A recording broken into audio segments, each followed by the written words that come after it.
একমাত্র এই ফাঁসির মঞ্চেই তুমি আসার জায়গা আছে, আর কোথাও আসার জায়গা বাংলাদেশের কোন মাটিতে আর তোমার কোন জায়গা হবে না।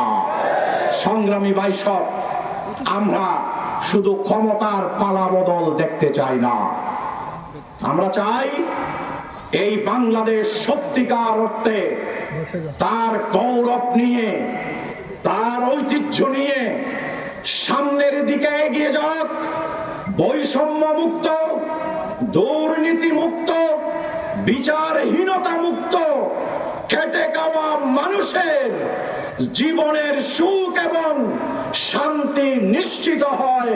আমরা এমন একটি মানবিক বাংলাদেশ চাই। আমরা ওই সকল লোকদের ক্ষমতায় দেখতে চাই না যারা আবার ক্ষমতায় গিয়ে এখানে সিন্ডিকেট দখল করবে, যারা আবার ক্ষমতায় গিয়ে বাংলাদেশের মানুষের সম্পদ লুট করবে।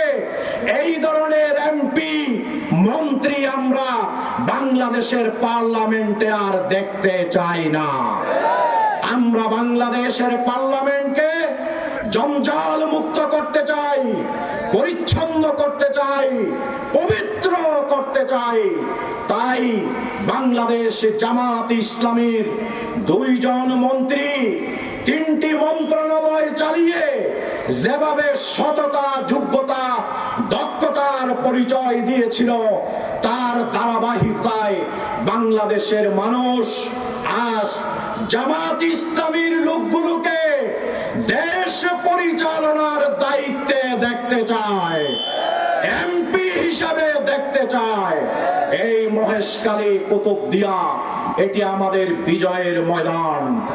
এখানে কুতুবদিয়া এবং মহেশখালীর মানুষ কঠিন সময়ে এমপি উপহার দিতে পারলে আসন্ন জাতীয় সংসদ নির্বাচনে যেখানে মানুষ জামাত ইসলামীর জন্য পাগল পারা, আপনারা কি আবার গতবারের চেয়ে ডাবল বুটে হামিদুর রহমান আজাদকে এমপি করে আপনারা কি পার্লামেন্টে পাঠাতে পারবেন না?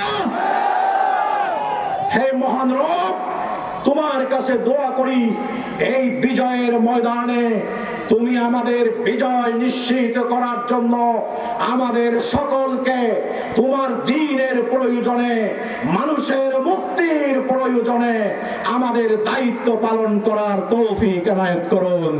এই কামনা মহান রব্বুল আলামিনের কাছে রেখে সকলকে আন্তরিক শুভেচ্ছা জানিয়ে আমি এখানেই বক্তব্য শেষ করছি। ওয়া আখিরু দাওয়ানা আলহামদুলিল্লাহ। আসসালামু আলাইকুম ওয়া রাহমাতুল্লাহি ওয়া বারাকাতুহু।